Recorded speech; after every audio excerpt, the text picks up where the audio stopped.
Al-Fatihah.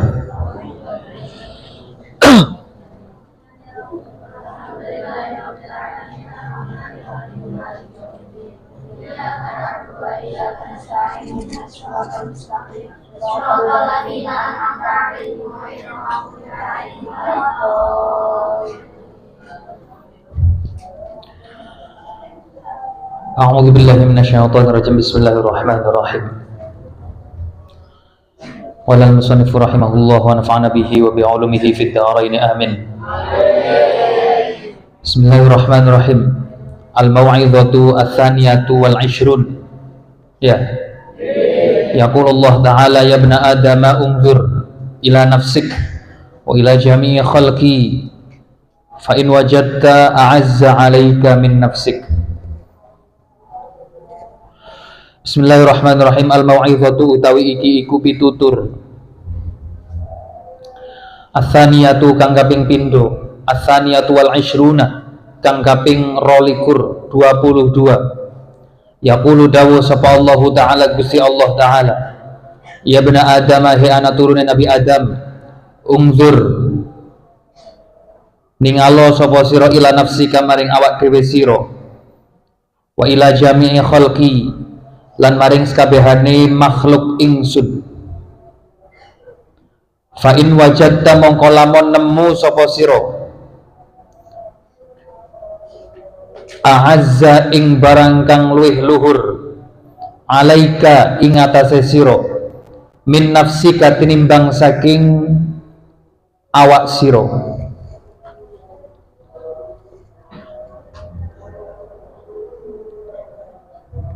fasrif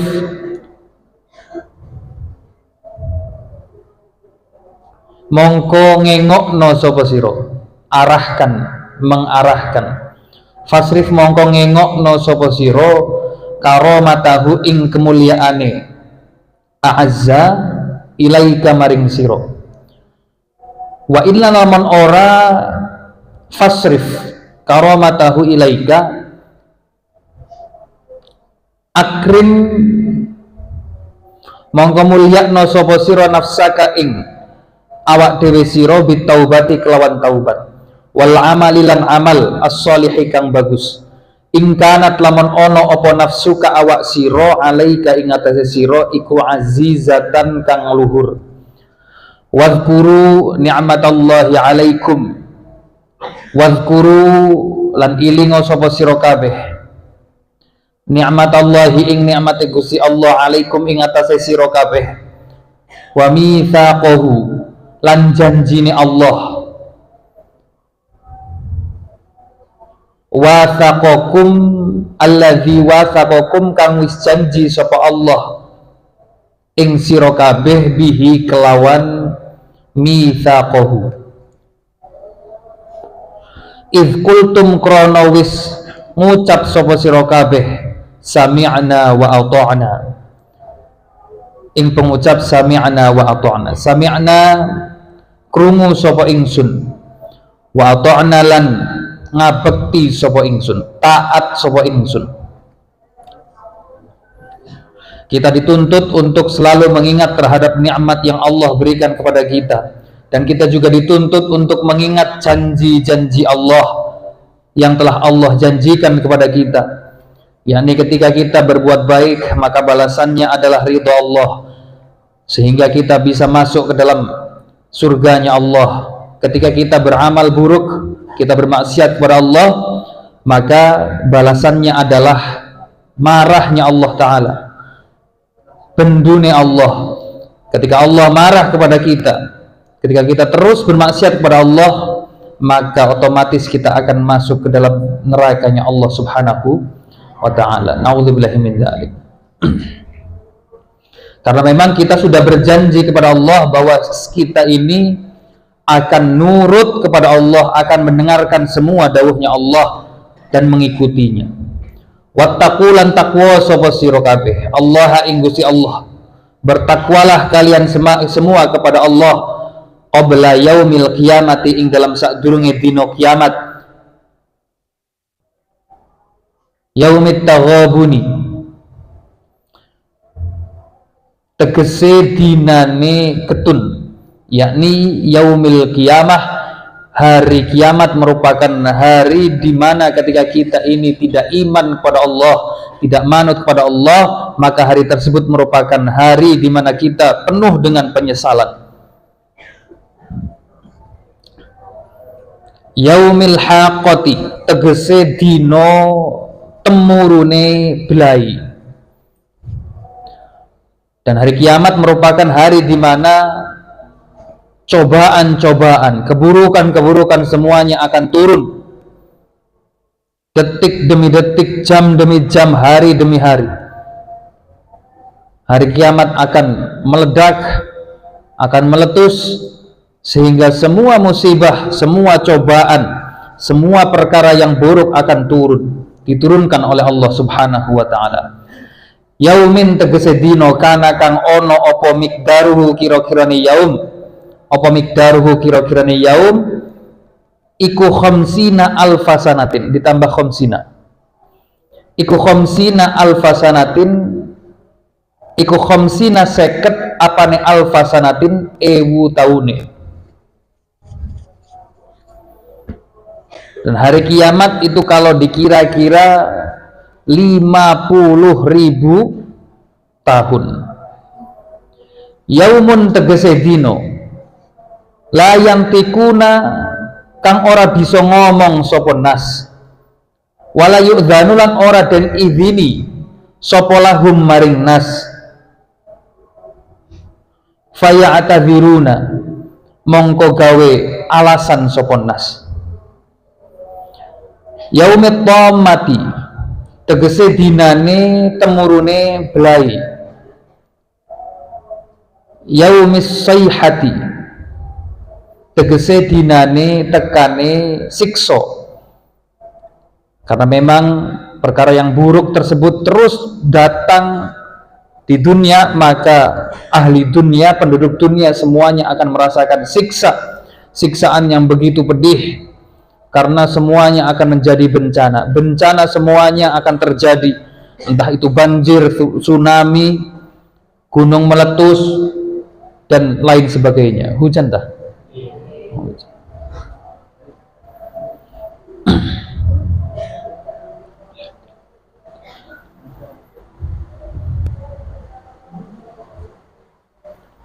Yaumis sayhati yauman ing dalam dino abusan kang akeh mrenguti,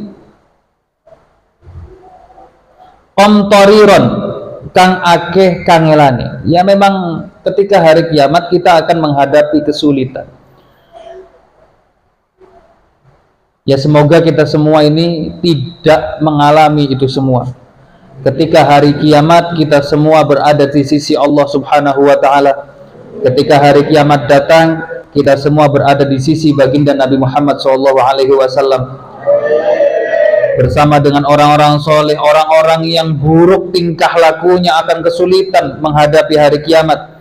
Tapi kalau kita, yakni santri-santri, orang-orang yang dekat dengan Allah Ta'ala, maka akan tenang di sisi Allah, di sisi baginda Nabi Muhammad SAW.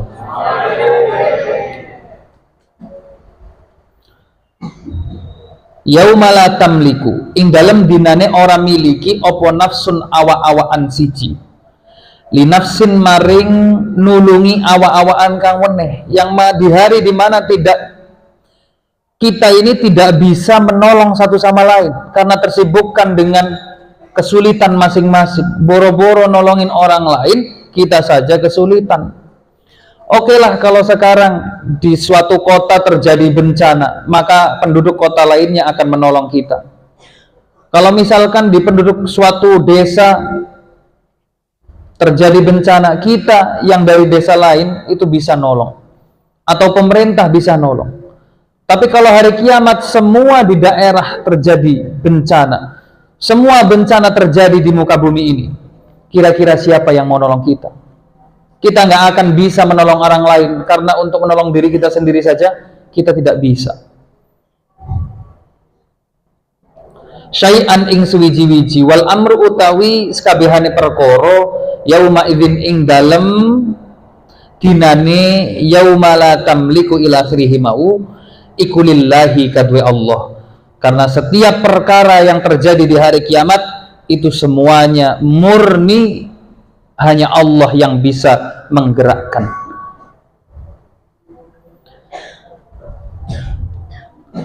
Yaumid daimumati tegese dinane kelanggengan. Yaumiz zalzalati tegese dinane gonjang ganjing. Yaumil qari'ati tegese dinane netepi siksa akan terus menerus. Di hari kiamat merupakan hari gonjang ganjing, tidak ada yang tenang di antara umat manusia. Semuanya akan terguncang baik secara fisik ataupun mental karena melihat sesuatu yang belum pernah ia lihat sebelumnya, karena mengalami bencana atau musibah yang begitu luar biasa besar yang belum pernah bahkan terfikirkan oleh akal sehatnya. Akan sibuk, akan gelisah, akan cemas, akan ketakutan ketika hari kiamat datang. Yaumin tegese dino fihi kang ing dalam yaum tarjufu guncang apa mawaqi'ul jibali panggonane piro-piro gunung. Hari di mana tempat gunung tumbuh itu semuanya akan goncang, akan guncang. Gunung akan pecah, akan meletus. Biasanya kalau gunung pada saat ini bencana tuh gunung itu kalau meletus gunungnya nggak sampai hancur, tapi kalau hari kiamat nanti gunungnya sampai hancur, sampai rata dengan tanah karena letusan gunung tersebut, semuanya tanpa terkecuali. Jadi mengerikannya luar biasa. Kalau kamu tahu itu luapan asap yang ada di gunung, kalau gunung itu meletus lewat di desa itu, padahal bukan awan yang kencang yang bagaimana, enggak, lewat seret rata semua desanya. Misalkan kamu itu dilewati oleh awan tersebut, oleh asap tersebut, kamu akan berubah menjadi debu saking panasnya. Itu saat ini. Jadi dulu itu ada tuh Gunung Merapi, tahu Gunung Merapi?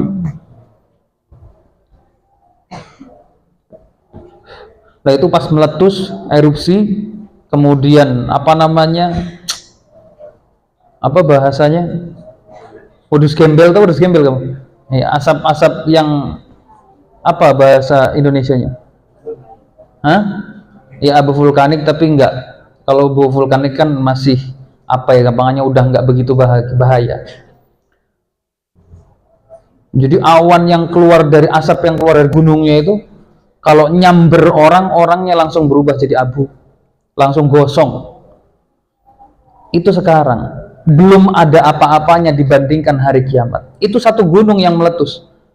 Lah kalau hari kiamat nanti semua gunung akan meletus, akan meledak, akan guncang. Nah hitung aja di Indonesia gunungnya berapa? Gampangannya gitu. Apalagi Kang Ikhwan, Kang Ikhwan itu rumahnya, ini rumah, kanan, kiri, depan, belakang, gunung semua.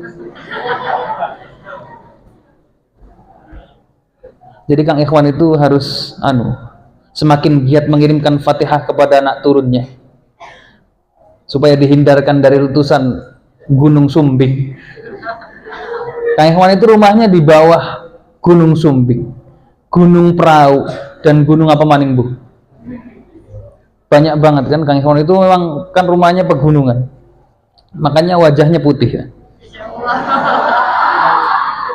Makanya kulitnya kan bagus, putih, halus gitu. Orang gunung bisa gitu.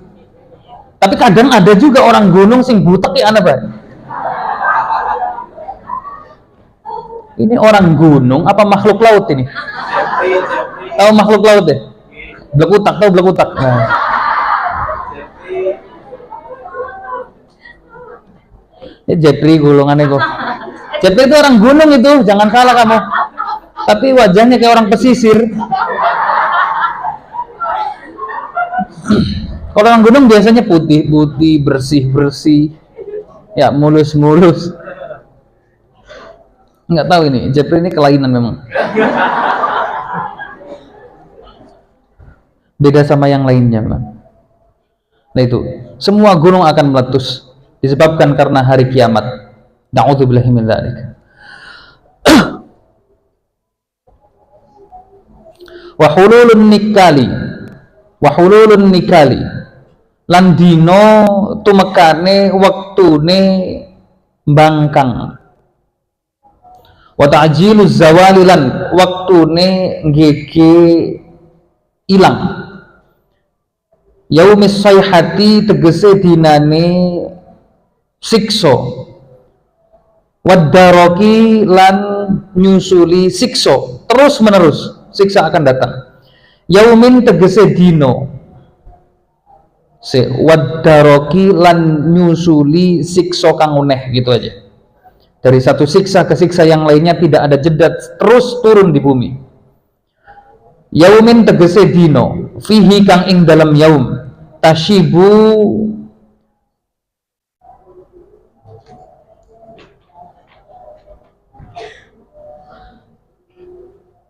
dadi wanen beruban sopo alwildanu piro-piro lare, hari dimana anak kecil pun sudah beruban. Bayangkan bocah cilik sampai lahir langsung wanen. Kalau anak kecil baru lahir langsung keriput kan ada ya. Kan ada. Kayak misalkan kayak di film tuh, kamu pernah lihat film anak lahir tua, semakin hari semakin tahun lewat justru semakin muda. Nanti di ujung umurnya dia berubah jadi anak kecil lagi. Kok ada film begitu? Nah mungkin Bang Randi gitu mungkin. Wajahnya kan wajah om-om. Sekarang wajahnya kan wajah, ya Allah. Wajahnya tuh wajah anu apa namanya? Orang-orang sepuh gitu.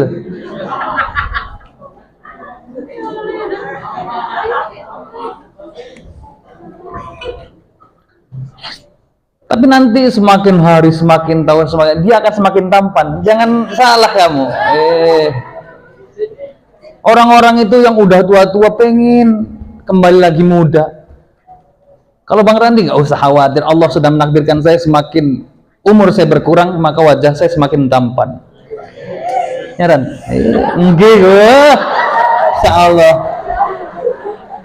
Ya, sabar Ran, biar waktu yang berbicara Ran. Semua perempuan yang menertawai kamu semuanya akan takhluk di hadapan kamu.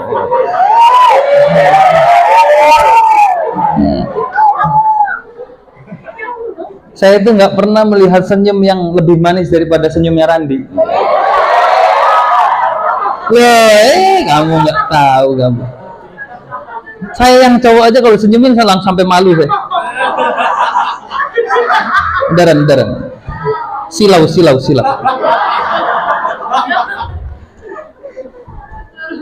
Jadi kalau lagi di Rosah itu di kelasnya Randi, mbak kalau lagi nerangin tiba-tiba Randi senyum tuh langsung tersipu malu.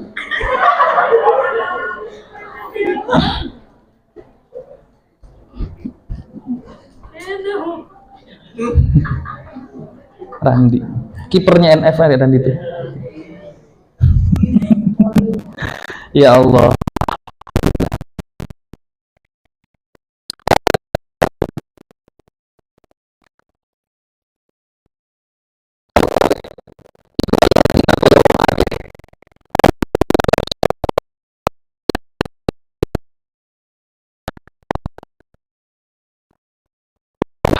Alladzina ikula yasma'una ora krungu sapa alladzina. Janganlah kita ini menjadi orang yang mengakunya sih iya enggih aja tapi tidak dilakukan, tapi sejatinya dia tidak mendengarkan. Sering itu mbak-mbak khodam, abang-abang khodam sering, atau santri lah, disuruh A, tahu A nggak tahu, begitu datang dapatnya B. Itu sering.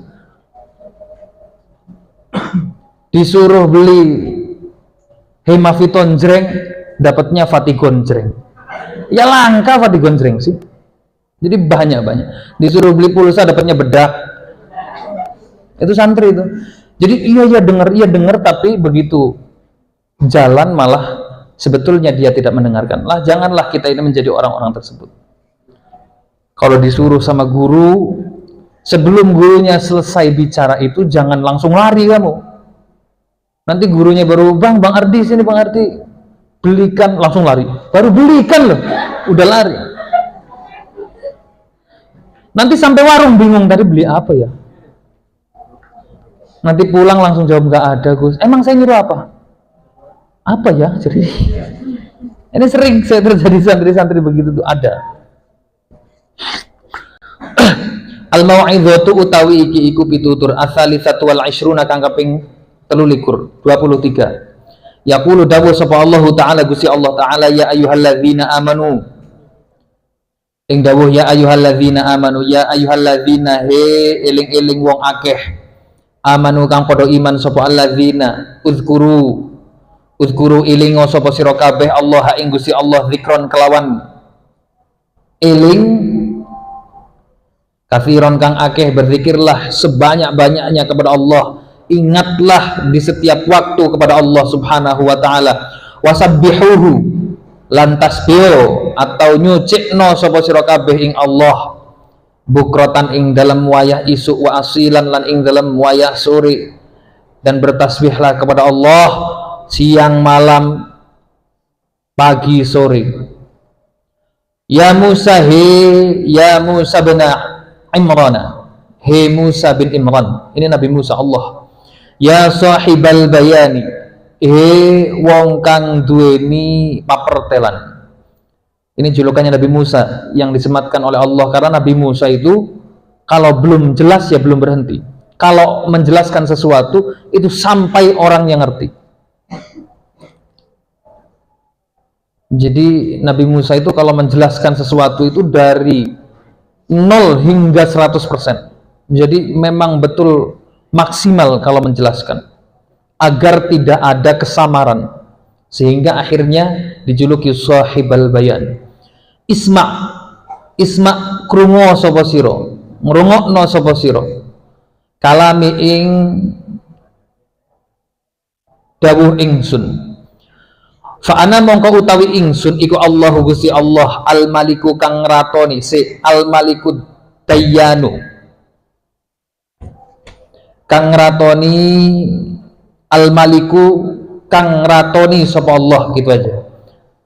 Al-maliku kang ratoni sapa Allah ad-dayyanu tur kang bales ing amal sapa Allah. Laisa ora ono iku baini ing dalam antarane ingsun wa baina kalan ing dalam antarane sira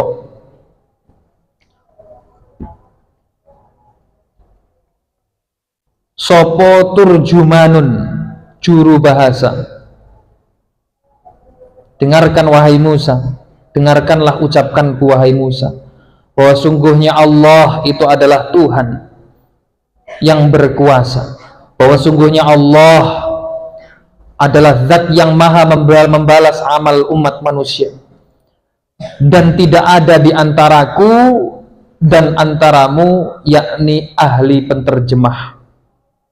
Jadi Allah tidak memiliki penterjemah sama sekali. Ketika dawuh kepada para anbiya ya seperti itulah dawuhnya, tidak ada yang dirubah redaksinya, tidak ada yang dirubah titik komanya, tidak ada, apalagi sampai artinya. Basyir aweh bebungah sapa sira, aweo bebungah sapa sira, berikanlah kebahagiaan kamu semua. Akilar riba ing wong kang mangan riba, bi ghadabir rahmani kelawan bendune zat kang welas asih, wa mudha'afati nirani lan den dikelakene piro-piro neraka. Berikanlah kebahagiaan kepada orang-orang yang memakan riba. Kebahagiaannya bagaimana? Kebahagiaannya bi ghadabir rahman, dengan amarahku. Ini sindiran Allah kepada orang-orang yang senang makan riba.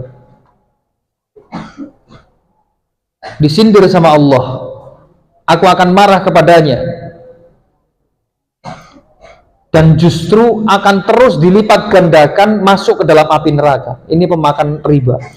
Ya bena Adam, ya anak turun Nabi Adam, idza wajadta ing dalam ari kalane nemu sapa sira qasawatan ing atos fi qalbika ing dalam ati sira, seandainya kamu menemukan hatimu telah keras, wasaqoman lan loro fi badanika ing dalam badan sira, ketika badanmu sedang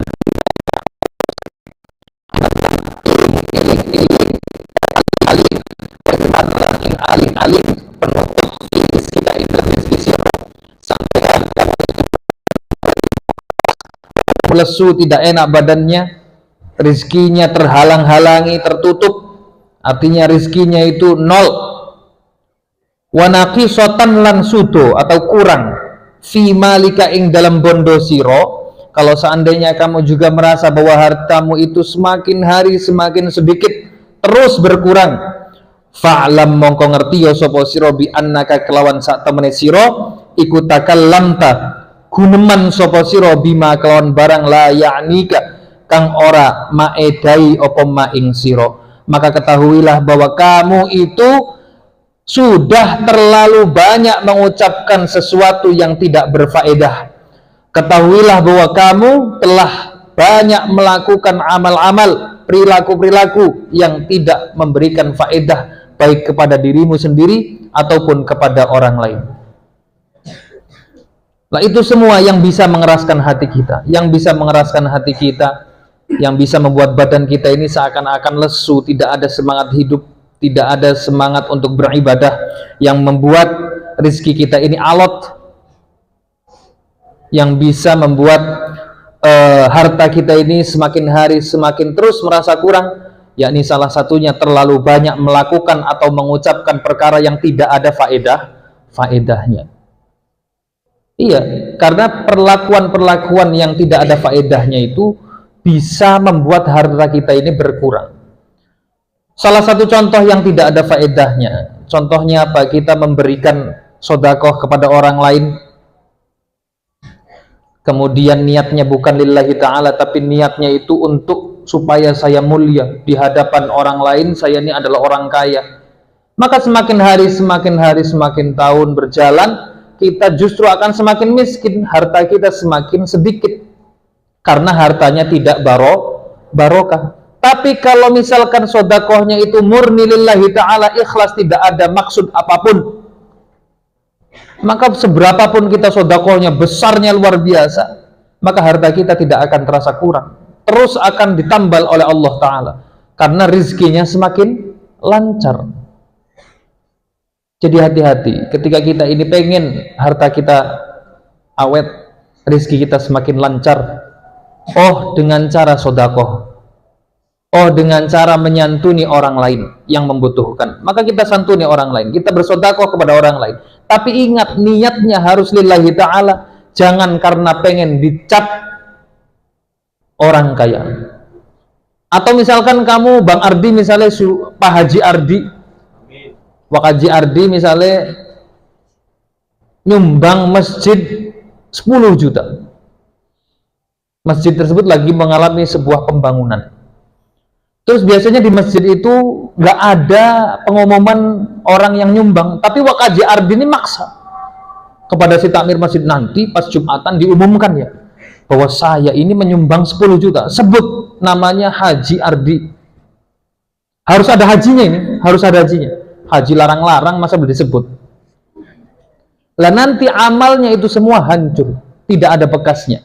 Dan Bang Ardi ini dicap melakukan amal-amal yang tidak ada faedahnya, tidak ada manfaatnya, sehingga rizkinya akan semakin tertutup, hatinya akan semakin keras. Lah ini bahaya nih, dua perkara ketika saling berjajar, antara hati yang keras dan rizki yang tertutup, lalu berada di satu orang, di satu manusia, ini bahaya. Kenapa bahaya? Karena untuk menyadarkannya, untuk menyembuhkannya susah.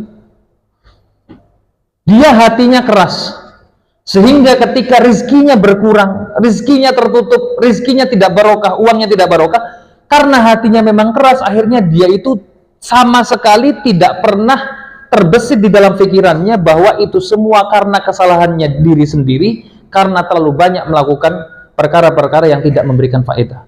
Tidak ada kesadaran itu karena hatinya sudah keras.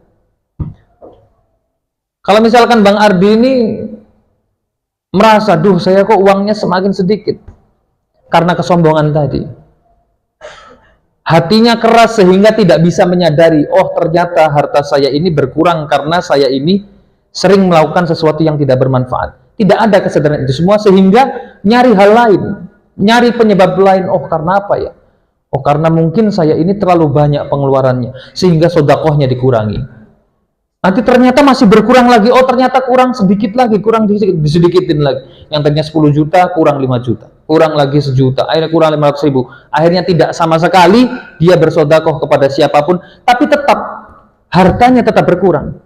Sampai akhirnya dia fakir dan miskin, dalam keadaan tidak orang yang bersyukur, bukanlah orang yang sabar. Dia terus akan menjadi kufur nikmat. Ini kalau misalkan ada kerasnya hati dan tertutupnya rizki di satu orang yang sama. Bahayanya ini, yang tadinya kaya nanti habis oleh Allah hartanya. Hati-hati. Banyak orang seperti ini banyak. Dan menyembuhkannya itu susah, karena orang tersebut biasanya dinasihati itu sangat luar biasa susah, karena memang merasa bahwa dirinya adalah orang yang paling berpengaruh, bahwa dirinya adalah orang yang luar biasa baik, luar biasa kaya, sehingga tidak berhak orang lain menasihatinya. Yang lebih sulit lagi ketika justru Bang Ardi itu dia keras hatinya, dia merasa kaya, dia merasa paling dekat dengan Allah Ta'ala karena statusnya sebagai Pak Ustaz. Kata orang Jakarta kan Pak Ustaz, Pak Ustaz, Pak Ustad, jari wong Tegalek.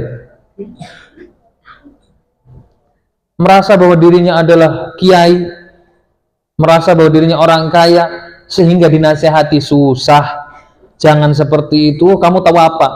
Dekatan juga saya dengan Allah Ta'ala daripada kamu, berkahnya lebih banyak saya daripada kamu. Lah ini menjadi penyakit. Salah satu cobaan terbesarnya orang yang dekat dengan Allah, salah satu cobaannya orang alim, orang yang berilmu adalah kesombongan. Pengen terlihat pintar di hadapan orang lain. Nggak penting. Orang lain pengen nganggap kita bodoh atau pintar, nggak penting, bro. Serius. Apa itu semua? Nggak usah pengen terlihat bodoh, pengen terlihat pintar. Nggak usah. Biasa saja. Hidup itu berjalan apa adanya. Nah itu.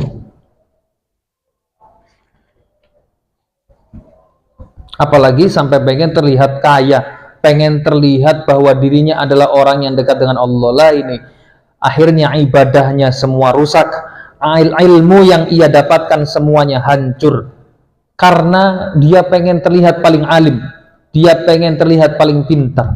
Hancur ilmunya. Hancur itu bukan hilang loh ya, hancur itu apa maksudnya? Yakni ilmu tersebut tidak memberikan kemanfaatan, tapi justru memberikan kemadharatan. Yang tadinya harusnya ilmu itu bisa menyelamatkan kamu mendapatkan ridhonya Allah, tapi karena kesalahan kamu sendiri itulah akhirnya ilmu justru merusak kamu, mendapatkan amarah dari Allah, siksa dari Allah. Na'udzubillah min dzalik. Ini kalian semua adalah calon-calon ahlul ilmi, kalian semua adalah calon-calon penerusnya para ulama, calon-calon kiai semua di sini.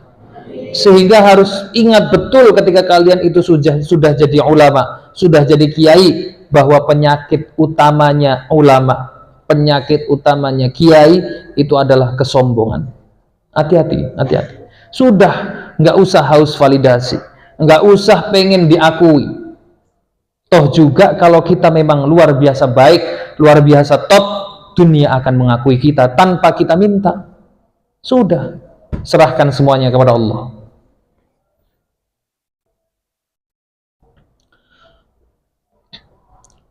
Ya bena Adam, hei anak turunnya Nabi Adam,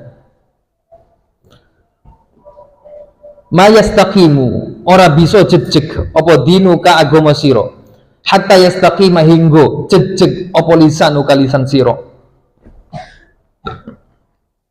Ini ingat-ingat. Agama kita itu, agama yang ada di dalam diri kita itu tidak akan bisa genap, tidak akan bisa sempurna kalau lisan kita itu tidak kita jaga. Kalau lisan kita ini tidak pernah jejeg. Jejeg itu apa? Kalau ada perkara A ya bilang A, perkara B ya bilang B. Jangan ada perkara A bilangnya B. Sering bohong, sering menceritakan tahayul-tahayul yang sebetulnya tidak pernah ia alami. Contohnya apa? Contohnya misalkan curhat, santri datang ke kiainya, Pak Kiai, saya ini tadi malam ngimpi dapat uang banyak Kiai. Ternyata pas dicari-cari itu adalah harta karun. Terus kemudian besoknya ngimpi lagi Kiai, saya bertemu dengan Kanjeng Nabi. Kanjeng Nabinya nyuruh saya apa? Jadi bajak laut. Suruh nyari harta karun. Ya berarti ente kakek nonton One Piece. Konon bae. Paham nggak? Terus di suatu hari lain, Kiai saya itu dimimpiin lagi Kiai. Tiba-tiba Kiai di tangan saya keluar petir. Wah berarti ente keseringan nonton Naruto. Sekarang Mbak, lagi apa ente? Sering orang-orang gitu tuh, ada soalnya. Dulu tuh saya punya temen, santri buntet sama ya. Curhat ke saya. Katanya, saya itu pernah ngimpi ketemu sama Kanjeng Nabi. Ya sama persis yang tadi saya ceritakan. Kanjeng Nabinya tuh ngutus saya jadi apa? Bajak laut katanya. Nyari harta karun. Ya Allah.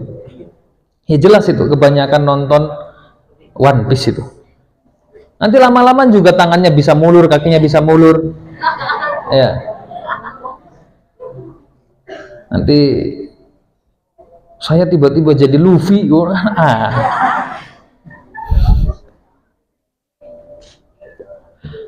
Ada orang-orang seperti itu tuh ada.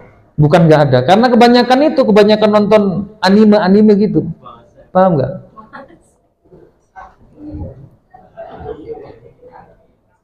Nanti kamu malah ngimpi saya ngimpi jadi serigala. Ya GGS sarannya sudah. Ya kalau kamu bukan GGS, JJS, jelek-jelek serigala kalau. Ini banyak orang-orang gitu, kebanyakan nonton GGS kamu.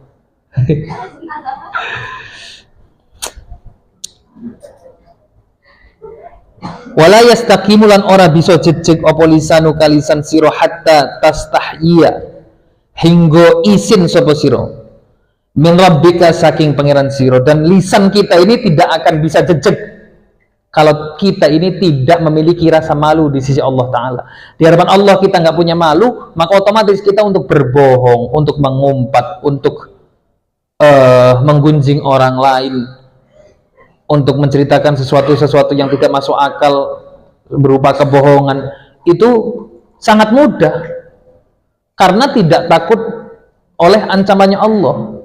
Kalau orang malu di hadapan Allah, kita sudah terlalu banyak bermaksiat, boro-boro sempat bohong, boro-boro sempat untuk mengumpat karena saya nggak mau nambah dosa saya.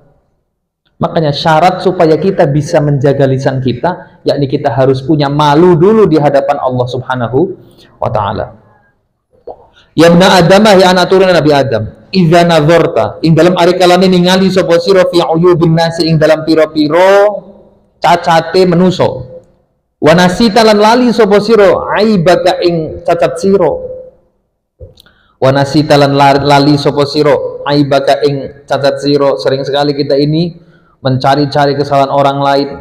Begitu mudah kita ini menemukan kecacatan, kesalahan orang lain. Tapi kita tidak bisa menemukan, tidak bisa melihat kekurangan kita sama sekali, kecacatan pada diri kita. Sering sekali kita menyalah-nyalahkan orang lain, tapi kita sendiri memiliki banyak kekurangan. Kadang ada orang yang sadarnya aja, tapi nggak pengen benerin, ada. Ada. Contoh apa? Contohnya misalkan kamu itu di ngomongin teman kamu jangan gitu, jangan gitu, jangan gitu.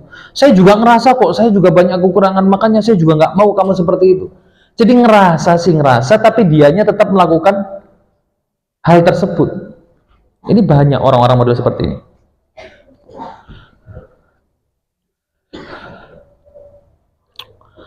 Faqad ardaita, mongko teman-teman ridhoake sapa sira asyaitona ing setan, wa aghdabtalan benduake sapa sira ar-rahmana ing zat kang welas asih. Sehingga kalau seperti itu, kalau kita ini sering sekali menemukan kecacatan orang lain, mencari kesalahan orang lain, tapi kita sendiri tidak bisa melihat kesalahan diri kita sendiri, maka sama halnya kita ini membuat setan itu ridho kepada kita, tapi Allah marah kepada kita. Kita berhasil membuat setan mendapatkan ridho dari setan, tapi gagal mendapatkan ridho Allah, malah justru berhasil untuk mendapatkan marah atau siksa dari Allah subhanahu wa ta'ala. Ya bani Adam, ya anak turun Nabi Adam, lisanuka utawi lisan siro iku asadun macan. Nah ini mulutmu harimaumu. Lisan kamu itu adalah diibaratkan seperti harimau. In atlak tahu, lamun ngeculake sapa sira ing asad, qatalaka mongko mateni opo asad ing sira. Fahalakuka mongko utawi kerusakan sira fi itlaki lisanika ing dalam ngeculake lisan sira. Wahai anak Adam, lisanmu adalah harimaumu. Lisanmu itu diibaratkan seperti harimau. Seandainya harimau tersebut kamu lepaskan, maka kamu akan mati diterkam oleh harimau tersebut. Begitupun lisan, diri kita ini akan rusak, akan hancur kalau kita ini tidak bisa ngerem lisan kita, kalau kita tidak bisa ngandang lisan kita. Lisan kita harus kita rem. Yang namanya manusia punya amarah. Karena itu akhirnya kita diwajibkan untuk menahan lisan kita agar supaya tidak mengikuti amarah kita. Kalau kita ini misalkan ngeculake amarah, melepaskan lisan kita, wais, semua keluar. Kebun binatang tuh semuanya terbebas. Iya, dari mulai celeng, ya, cemera, cari wong Cirebone cemera, ketek, apa maning, banyak, anjir, oh. Iya, iya kan, kiris, oh. Cari wong Cirebone kiris gua, kiris, coba. Kalau kita tidak bisa menahan lisan kita, maka kita akan dirusak oleh lisan kita sendiri. Dan ngerinya tuh sekarang santri juga sama. Santri kadang tidak bisa menjaga lisannya. Na'udzubillah min dzalik. Ingatlah mbak-mbak santri, abang-abang santri, bahwa lisan kamu itu adalah salah satu yang paling fatal, yang paling menentukan keselamatan kamu di dunia dan di akhirat. Lisanmu itu diibaratkan seperti pisau. Tergantung siapa yang memilikinya, siapa yang menggunakannya. Kalau yang menggunakannya kamu termasuk orang yang menyalahgunakannya, maka pisau tersebut bisa membunuh orang lain, bahkan membunuh diri kamu sendiri. Tapi kalau misalkan yang menggunakannya adalah kamu yang bisa menggunakan dengan cara yang baik, maka pisau tersebut bisa untuk beramal soleh. Apa contohnya? Contohnya menyembelih hayawan kurban. Bisa digunakan untuk memotong sayuran untuk diberikan kepada orang lain. Begitupun lisan. Lisan itu kalau misalkan disalahgunakan, akhirnya untuk memfitnah orang lain, untuk menggunjing orang lain, untuk menghibai orang lain, untuk mengumpat orang lain. Tapi kalau lisan tersebut digunakan dengan sesuai dengan kegunaannya, maka lisan tersebut bisa digunakan untuk melakukan amal soleh yang nilainya adalah surga. Digunakan untuk zikiran, digunakan untuk ngaji, digunakan untuk memberi manfaat kepada orang lain, digunakan untuk membantu orang lain, digunakan untuk membahagiakan orang lain, maka lisan tersebut akan terasa begitu manfaat. Jadi tergantung kita menggunakan seperti apa. Kalau memang kita memegang lisan tersebut dengan cara yang baik, maka balasannya adalah surga. Kalau lisan tersebut kita salah gunakan, maka balasannya adalah neraka. Jadi tergantung kalian. Lisan kamu itu kamu gunakan untuk mengucapkan, memperbanyak subhanallah, Allahu akbar, alhamdulillah kah? Atau lisan kamu sering kamu gunakan untuk menggoda lawan jenis kamu, atau untuk melontarkan janji-janji palsu? Jadi tergantung kita semua menggunakannya seperti apa. Apakah kita ini gunakan untuk mengumpat orang lain?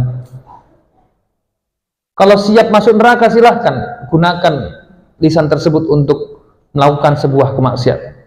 Tapi kalau nggak siap, maka ya gunakanlah lisan tersebut untuk memuji kepada Allah, memuji orang lain, untuk mengucapkan syukur kepada Allah. Alhamdulillah, digunakan untuk ngaji, memberikan manfaat kepada orang lain. Itu jadi tergantung. Lisan kita diibaratkan oleh Allah Ta'ala seperti harimau yang ketika dilepaskan maka akan menerkam kita sendiri. Lisan kita ketika kita lepaskan, tidak direm, maka akan merusak diri kita sendiri, bahkan mungkin merusak orang lain. Lisan itu tajamnya luar biasa, Mbak. Tajamnya luar biasa. Lebih tajam daripada pisau. Pisau itu pol-polan, yang disakiti adalah fisik, zahir. Tapi kalau lisan itu yang disakiti bisa zahir, bisa batin. Bisa badan secara jasad, ataupun bisa hati. Kalau hati seseorang sudah sakit, wah, obatnya akan sulit. Luka di badan saja bisa sembuh, tapi ada bekas. Begitupun di dalam hati. Ketika hati sudah terluka itu sulit untuk sembuh, bahkan untuk menghilangkan bekasnya itu dinilai mustahil. Makanya lindungilah hati orang lain. Jangan kamu itu mudah ngejek, mudah merendahkan. Karena lisan kamu bisa melukai bukan hanya fisik, tapi batin. Hati juga bisa bisa sakiti dengan lisan kamu. Jadi tergantung kamu menggunakannya untuk apa. Itu dawuh atau pesan yang disampaikan oleh Allah lewat baginda Nabi Muhammad SAW. Al-Mau'izah ar-rabi'atu wal-'ishrun, yaqulullah ta'ala, ya ibna Adam, inna syaitana lakum aduun fattakhidhuhu aduwan. Intaha. Wallahu a'lam bishawab. Al-Fatihah.